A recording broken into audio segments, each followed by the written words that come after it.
আজকে আমরা মক্কা থেকে মদিনার উদ্দেশ্যে রওনা দিব। আর সেজন্য আমরা জারওয়াল বাস স্টেশনে আসছি মদিনায় যাওয়ার জন্য। এখান থেকেই আমরা মদিনায় যাব।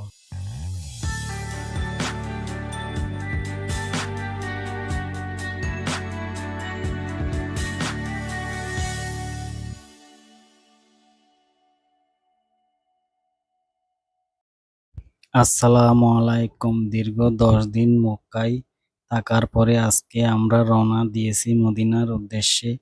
আর আমার সাথে আছে আমার বড় আপা এবং আমার বড় আপার ছেলে। জারওয়াল বাস স্টেশনের ওইখানে আসলেই অনেক লোকাল কার পাওয়া যায়, ট্যাক্সি, যেগুলি পাকিস্তানি ভাইরা চালায়।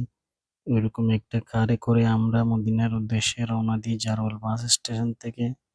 এখন আমরা মদিনার পথেই আছি। আর মদিনায় যাওয়ার পথে মক্কার দুপাশের মরুভূমি আর পাথরের পাহাড় দেখতে দেখতে আমরা রওনা দিলাম মদিনার উদ্দেশ্যে।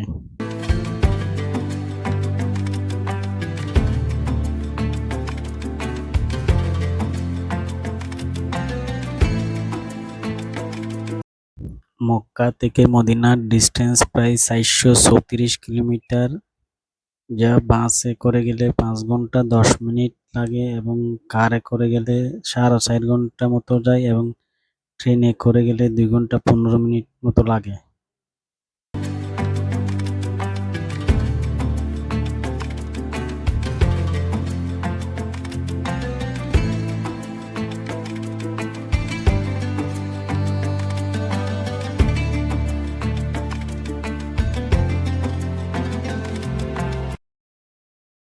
বিশাল বিশাল পাথরের পাহাড় এবং বিস্তীর্ণ মরুভূমি দেখতে দেখতে আমাদের গাড়ি ছুটে চলেছে মদিনার পথে।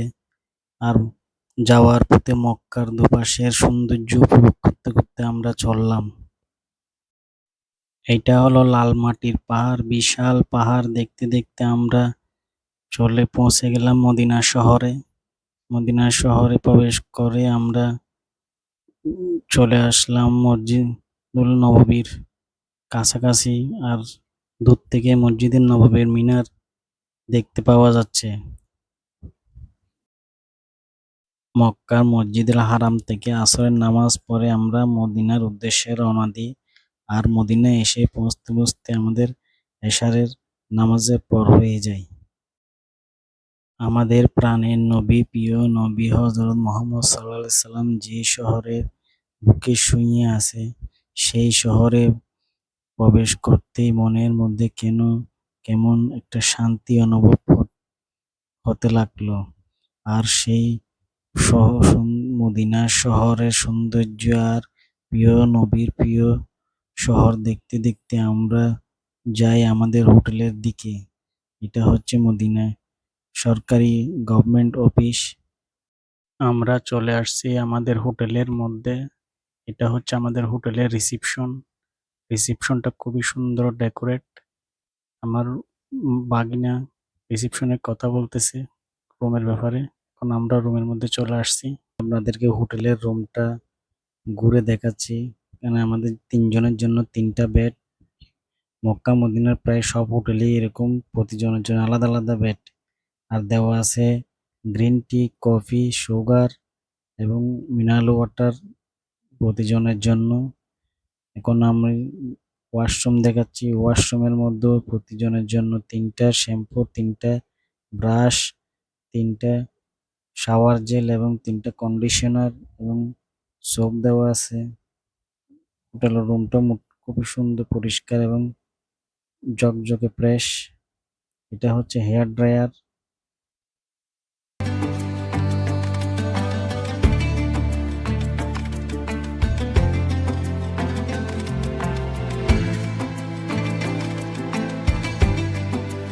আমাদের হোটেলের রুমের সামনে লবি। আর এটা হচ্ছে হোটেলের কফি শপ, যেটা বেসমেন্ট ফ্লোরে। খুবই সুন্দর কফি শপটা, কিন্তু এখন রমজান মাস হওয়াতে কফি শপটা অফ। আপনারা দেখতেছেন ভিউয়ার্স, খুবই সুন্দর করে সাজানো কফি শপটা এবং বিভিন্ন পেন্টিং আছে, খুবই সুন্দর। আর এটা হচ্ছে হোটেলের জিমনেশিয়াম, সায়ান ক্লাব জিমনেসিয়াম, এটা জিম করার বিভিন্ন ইনস্ট্রুমেন্ট এখানের মধ্যে আছে। স্পেসটা অনেক বড়। এটা হচ্ছে সুইমিং পুল, কিন্তু পানি নাই, খালি। অনেক বড় জিমনেসিয়ামটা, দেখতেছেন ভিউয়ার্স।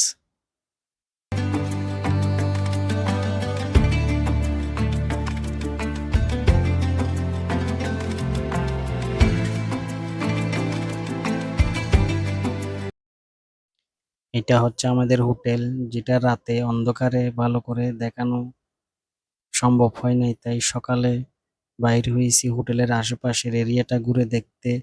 কারণ আমাদের হোটেলটা আমরা নিয়েছি মসজিদে নববী থেকে প্রায় 10 কিলোমিটার দূরে একটা আবাসিকে, যেটা মদিনা এয়ারপোর্টের কাছেই আবাসিকটা অবস্থিত।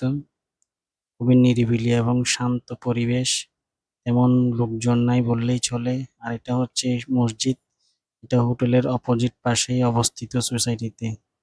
আর মসজিদের ভিতরেরটা খুবই সুন্দর করে মসজিদটাকে তারা বানিয়েছে এবং ডেকোরেট করেছে, দেখতেছেন। এটা হচ্ছে বসার চেয়ার, সোফার মতো করে বানিয়েছে। যারা ফ্লোরে বসে দাঁড়িয়ে নামাজ পড়তে পারে না, তাদের জন্য এভাবে সিট করে দেওয়া হয়েছে। বিষয়টা কিন্তু খুবই সুন্দর হয়েছে।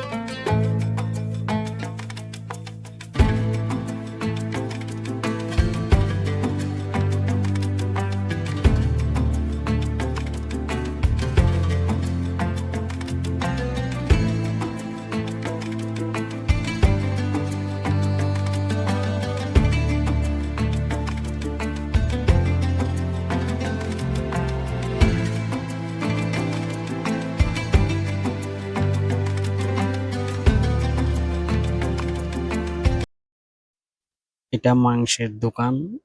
সৌদি আরবে গরুর মাংস এভাবে বিক্রি করে ফ্রিজের মধ্যে রেখে। সিস্টেমটা খুবই ভালো। ফ্রিজের মধ্যে এভাবে ঝুলিয়ে রাখছে এবং এখান থেকেই মাংস বিক্রি করা হয় যে যার যা চাহিদা অনুযায়ী।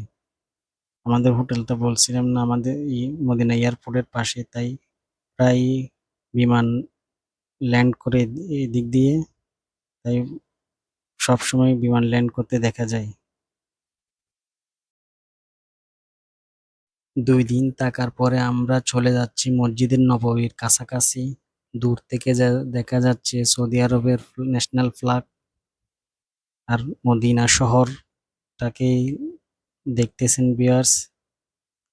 2 দিন হোটেলে অবস্থান করার পরে আমরা এখন মসজিদে নববীর কাছাকাছি চলে যাচ্ছি। এটা হচ্ছে হারামাইন রেল স্টেশনের মদিনা স্টেশন। খুবই সুন্দর স্টেশনটা। এটা আমাদের হোটেলে যাওয়ার পথেই পড়ে মদিনা রেল স্টেশন। আমরা এখন মসজিদে নববীতে দিকে যাচ্ছি। আর এটা হচ্ছে মদিনা শহর। মদিনা শহরের চারপাশ দেখতে দেখতে আমরা চললাম।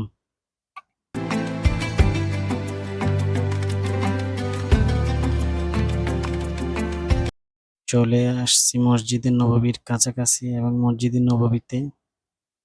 আর আমার এই ভিডিওটা ভালো লাগলে শেয়ার করে দিবেন, সাবস্ক্রাইব করবেন এবং লাইক করে দিবেন। ওই সবুজ গম্বুজ দেখা যাচ্ছে, যেখানে নিচে শুয়ে আছে আমাদের প্রিয় নবী হযরত মুহাম্মদ সাল্লাল্লাহু আলাইহি ওয়াসাল্লাম। আসসালামু আলাইকুম।